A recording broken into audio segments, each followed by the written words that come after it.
What up, you crack whores? Welcome back to another video, Ragdoll2277, and today, this is going to be a different type of video.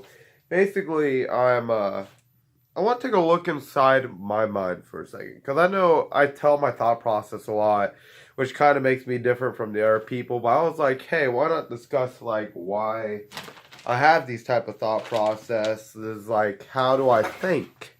Because a lot of people I talked to her like, how could you say that? How could you think that? Well, today I guess you're going to get the inside look. Basically, I want to start out with one, how I was raised. Because as much as anybody likes to put it off, how you were raised kind of does affect how you come out, sort of. So, like, I was raised in a blunt household where basically you tell what you think whenever you think it at all times. Do I use this in real life? A little bit. Do I use this in my videos? Definitely. That's one of the things that really got me into YouTube is the fact that I can sit here and just argue. I'm an arguer. I don't know what to tell you. But basically, that was like one of the things.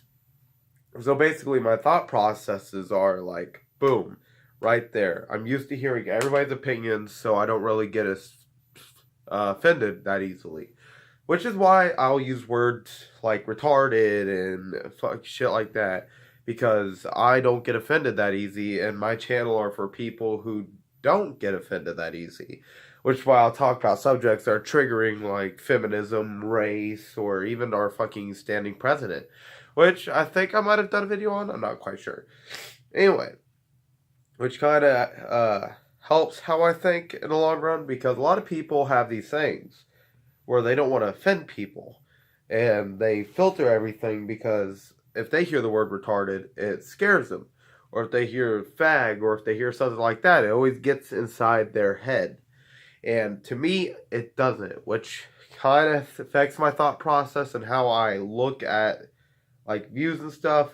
Mainly the point of this is I grew up in a place where you're not allowed to be easily offended. So I not offended, which is why my mindset just snaps straight to the point. I don't try to sugarcoat it before I give it to myself. You know what I mean? Secondly, how I think, I break down a lot, okay? My mind moves super fast, and I have no idea why.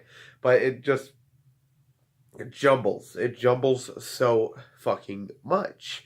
Basically, within that, that means that I can have a ton of thoughts within 1 second. Plus, a little psychotic, not gonna lie. I can talk to myself for hours. And that's one of the things that also help me. I can discuss it with myself before I do another person. So my thought process would be arguing with myself. Then that sounds scary, but like literally, it's how I process what I do most of the time. Because I'll be sitting there and be like, okay, let's say I was talking about our standing president. I'd be like, oh, well, he wants to stand for like the Americans, you know, typical Americans. But then there's the other part of my mind that'll argue, look at what he did during Veterans Day. He didn't even visit the tomb of the unknown soldier. Basically, it would bounce back and forth, and it would just kind of like collide, if you know what I mean. Another thing that, you know, I kind of do a lot, and when I mean a lot, I mean a lot. Sorry if I keep rubbing my nose. I have allergies, and it bothers me. But basically, another thing I tend to do a lot is look at it from a different perspective. Like, if you know what I mean. Like, basically, I try to view it for the offended person's perspective. I try to view it through the blunt person's perspective, the middle area perspective. Basically, I try to view it through every perspective I can before I say it. Because let's say, like in my feminist video, I said, just get out of here. Because the first argument that I brought up, if you look at it from the feminist argument, is I stand for women's rights, but I'm not like what you're saying I am. That's why I tell feminists to leave, because I will argue with you for days. There are feminists out there like the ones I described. There's good ones, there's bad ones. It's a mix. And honestly, that's okay. Everything needs a mix. But sometimes the mix is bad. Sometimes I can rant about the bad and not mention the good. I did both. I mentioned the bad and the good. But basically, I tell them to leave because if you're a feminist and you if you're a feminist, you probably hear you all bunched into one group. I hate that. I don't like groupings, but that's just kind of what happens. Anyway, beyond the perspective things, another thing I do is genuinely recreate my own mind. I know what you're thinking, like, why? What can you get from creating your own mind? Well, let me tell you. Basically, if you look at life, your kids turn out to be carbon copy of you, or at least they share some standpoints with you. Whether it just be morals, or like what you think is right and wrong, or what you want to do in life. They're somewhere deep inside of the carbon copy. I destroyed everything I thought at a young age because I don't want to be a replica of anything. I don't want to be like, I raised it here, so this is what I do. I talked about how I was raised and something that stuck with me. Of course it's going to, but I tried to open up my mind in a way. I don't want to be a carbon copy of the people who raised me or the people I'm around. I genuinely want to be my own person. Like, when I came out from, the straight closet, boom, basically I opened up my mind completely.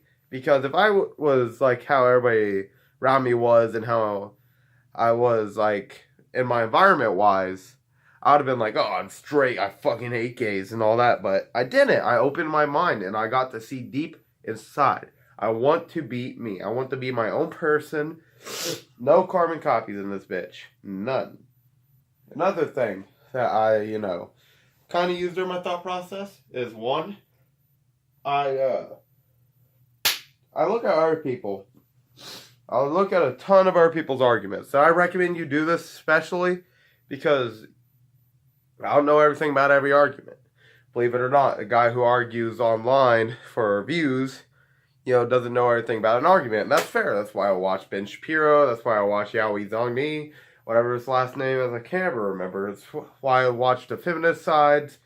I like to hear the discussions. Like, there's only two genders, explain why. I love watching those videos because it opens up more insight to a story that I'm used to one side, which kind of builds it to this perspective thing. But I like to hear everybody before I hear myself because it's like a way I can break everything down, because then I could try to find common ground with people like that, or I could realize that they're not going to find it. So yeah, that's just a little look at my line, how I think, how I come up with these ideas for controversial issues, and yeah, like, comment, subscribe, ask if you want to see more, and I'll see you guys in the next video. Bye.